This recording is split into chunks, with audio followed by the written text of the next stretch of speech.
How is he? Airport Police Department, line is quarters, teacher. Hey, our neighborhood got burglarized or robbed today, and my wife, I saw one of the kids that did it, and we see someone that matches his description in the neighborhood right now again. Okay, and what's your address out there? I'd rather not give out my address because he's obviously in the neighborhood, which is the clubhouse. Okay, so does he live in the neighborhood, or he's just out walking? I don't know. It's the first time I've ever seen him. Okay. And what is your name? My name is George. Your last name, George? Zimmerman. And your phone number you're calling from? Okay. And is he white, black, or Hispanic? Black. And what's My he wife wearing? talked to Detective Walker and gave him a description of the guy we see now. Okay. And what's he wearing right now? A white tank top and black shorts, brown sandals, and black socks. Okay. And is he walking? Yes.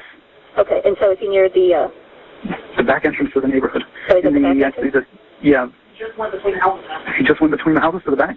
Yeah. Shoot. You're looking at your car. I'm not. Why not? Don't go. Okay, we'll get an officer out there, check the area. Okay, thanks. You're welcome.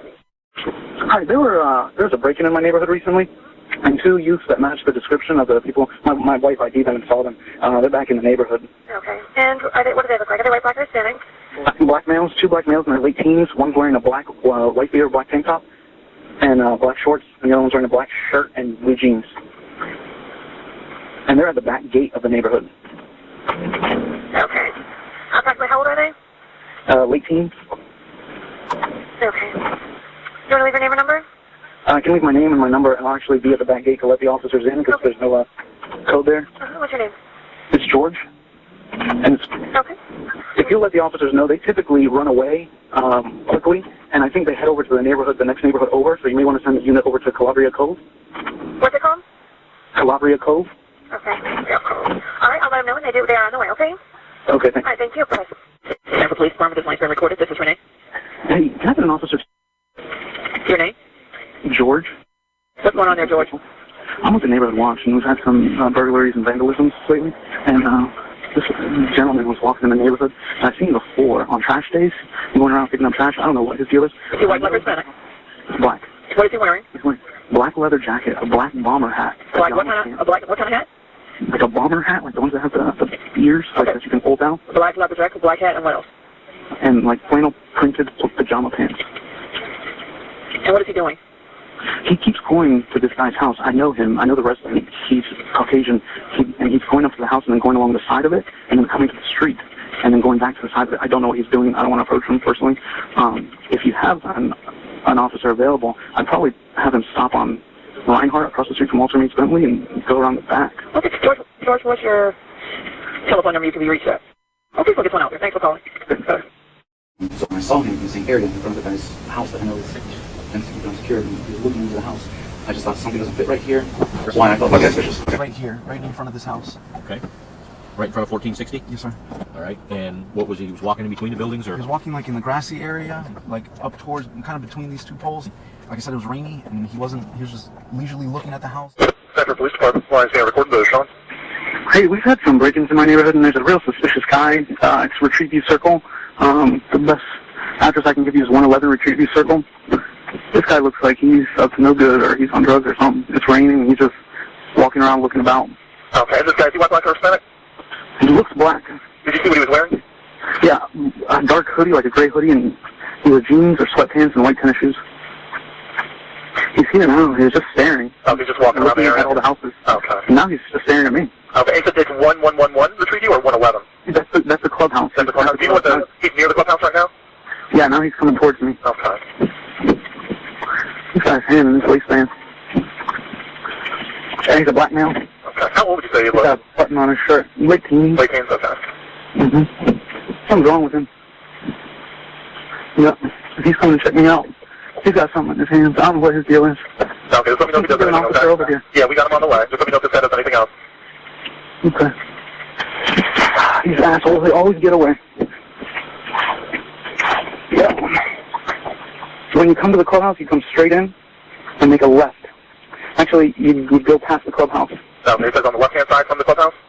No, you go in straight through the entrance, and then you make a left.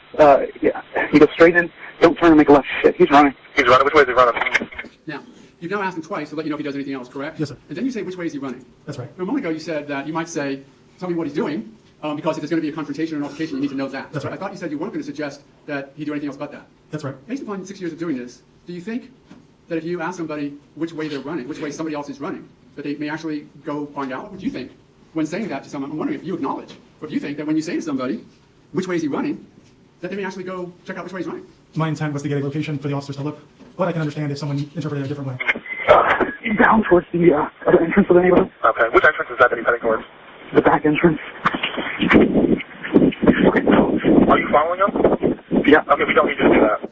Why did you ask if all of a sudden just bust out with the question about are you following him? Where did that come from? Why did you ask? It sounded like movement and wind coming through the phone after he stated that that the subject was running, so I immediately asked if he was following. You heard that kind of thing before? Yes, sir. Okay. Is that what you asked? Yes, sir. And when you said we don't need you to do that, I'm just going to ask you, how come you don't or didn't say, order the person to stop and don't follow and anything like that? Why did you phrase it like you phrased it? The reason we do that is because we're directly liable if we give a direct order, so we always try to give general, basic, not commands, but just suggestions. One of the other questions I get is, why did I follow him? And I had an interesting conversation with, actually it was a champion boxer, and he asked me the same thing. And we were sitting on a balcony in Beverly Hills, and I said, you see the guy on the other side of this balcony? He said, yes. And I said, sit down. He sat, and I said, tell me what he's doing. And the boxer got up, and he looked over the railing, and he said, he's walking down towards Sunset Boulevard. And I said, did you follow him? Did you pursue him? Did you profile him? And he said, no, I got up and I looked. You told me to tell you what he was doing. I couldn't see from where I was seated. I said, exactly. I said, first of all, huge misconception. It was not 911. It was a non-emergency operator. Another misconception is you don't have to obey a non-emergency operator's request. But even if you did, that's not what she told me. She said, we don't need you to do that. But then, but then in the same call, he said, let me know what he does. Which entrance is he headed towards? So when the non-emergency dispatcher asked me, what direction is he headed in? What gate is he headed towards? Let me know if he does anything. Of course, you're going to get to a better position where you can try and see where the person had gone. Heck, I had made the call. I wanted police to come, and I wanted to give them the best chance to find where this guy had gone. That also ties into one of the popular questions I've gotten from many of you is, why I didn't have my gun out? Or why I didn't try and detain him? I wasn't a police officer. It wasn't my job to detain him. I thought the cops were on their way. If I have a gun out and the cop would have come around the corner and I just called in a suspicious person, I could have been shot, and I wouldn't blame the cop. Yeah. Okay, we don't need you to do that. Okay. All right, sir, what is your name? It's George. He ran. All right, George, what's your last name? Zimmerman. And George, what's the phone number you're calling from? 407-435-2400. All right, George, would you have him on the way? Do you want to meet with the officer when they get out there? Yeah. All right, where are you going to meet with them at? If they come in through the gate, tell them to go straight past the clubhouse and make a left. And then they go past the mailboxes. You'll see my truck. Okay, what address are you parked in front of? I don't know. It's a cut through, so I don't know the address. Okay, do you live in the area? Yeah. What's your apartment number? It's a home. It's 1950. Oh, crap. I don't want to give it out loud. I don't know where this kid is. Did this call seem to rise to a level of concern where you felt the need to keep Mrs. Zimmerman on the call? No, sir. Why not? The person who he saw that was suspicious had left the area, so there was no need for him to follow, and there was no concern for his safety. And he had already cut out between the houses. So I knew that if I walked straight through that little sidewalk, I knew that was my street that I would retreat to. But when I was walking around, my truck lights stay on, and he wasn't there. So was that portion of that tube that you see straight through lit up by your truck light? It was lit up partially because it only stays on for a few, I don't know how long, but it stays on. You got out, you shut the car off to repeat, didn't you? The truck was dead though, and I looked around and I didn't see anybody. And I told non-emergency, I said, you know what? He's gone. He's not even here. Right. So I still thought I could use their address, so I walked all the way through. And I actually walked all the way to the street, and I was going to give them this address, and they said, well, if he's not there, do you still want a police officer? And I said, yes. And they said, do you still want a police officer? And I said, yes. And they said, are you following him? Oh, I'm sorry, back there, they said, are you following him? And I said, yes, because I was, in the area. And they said, we don't need you to do that. And I said, okay. So that's when I walked straight through here to get the address so that I could meet the police officer.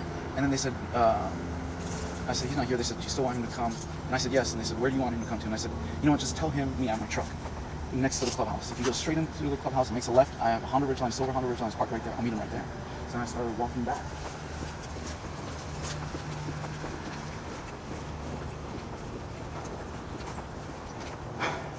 When I passed here, I didn't see anything again, and I was walking back to my truck. And then when I got to right about here, he yelled from behind me to the side. He said, yo, you got a problem? And I turned around, and I said, no, I don't have a problem, man. Where was he at? He was about there, but he was walking towards me. Which direction here? Yes, sir. I believe, like I said, I was already past that, so I didn't see exactly where he came from, but he was about where. Okay. And I said, no, I don't have a problem. And I went to go grab my cell phone, but I left it in a different pocket. And I looked down in my pant pocket, and he said, you got a problem now. And then he was here, and he punched me in the face. At some point, a fight breaks out. Who swings? Who hits who first in your mind? In my mind, I believe Trayvon. Right here? Right up around here. To be honest, I don't remember exactly. I think I stumbled and I fell down. He pushed me down. Somehow he got on top of me. On the grass or on the cement? It was more over towards here. I was trying to push him away from me, and then he got on top of me somewhere around here. And that's when I started screaming for help. In the dark, yes. And you could see well enough to see that the person on top had a dark-colored shirt or jacket on. It looked like it was dark, like black, or I'm not sure. One is on top of the other. The one on top is moving his arms, like he's hitting. Okay, in terms of their size, were you able to tell whether one person was bigger than the other? Yes. Okay. After seeing the news, yes, the top is bigger than the bottom. Tell me what photograph, and I want you to describe it, you saw of Trayvon Martin that you used for comparison. Oh, that's when he was on the hood, when I saw him. Okay, so it was a picture of him with a hoodie on? Yes. And in your mind, then, knowing that it was a picture of Trayvon Martin in a hoodie, it was that image that you compared with this image to think that Trayvon Martin was smaller. Looking at that picture, that was just a face shot, wasn't it? Yes. And that was the only photograph you used for comparison purposes? Is that accurate? That's how I compared it. Maybe I am wrong. I don't know who's bigger now, but that's how I compared it. That's okay. I also saw more than one picture of Mark. I saw the one with him wearing a football. Oh, okay. And that was him when he was wearing a green football outfit? I think so. If you had to guess, what do you think his age was during that football outfit photograph? I know he's 17. He's 17 at the time of his passing. Do you know when that football photograph was taken? No, I don't know.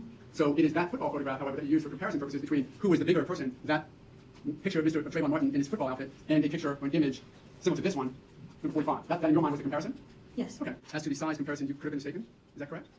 The only way I can find out for now if I can see Martin's recent picture. Yes, ma'am. Acknowledge that your comparison of the relative size of the two individuals was based upon the age photographs that we just reviewed. Yes. And that alone. And that in effect you're comparing Mr. Zimmerman, this person, right? This is the Mr. Zimmerman that you saw that night, correct? Yes. And we reference 45, exhibit 45.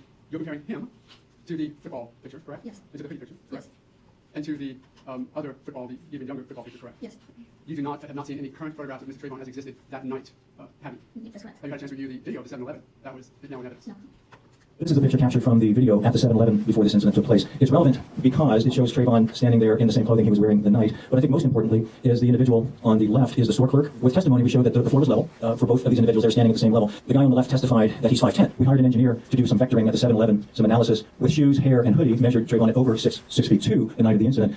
Well, George isn't. He's what, 5'8", maybe 5'7". So there was a dramatic height difference in the two individuals. Police still trying to figure out exactly what happened in this spot here last night. We talked to a man who didn't want to be shown on camera, who witnessed part of the attack right here, then went upstairs to his window and witnessed the rest of it after he called 911. What are you thinking now about all this? This afternoon, I talked to John through his front door about what he saw last night during a fight that turned into a deadly shooting. The guy on the bottom, who I believe had a red sweater on, was yelling to me, "Help, help." I know they had on a t-shirt.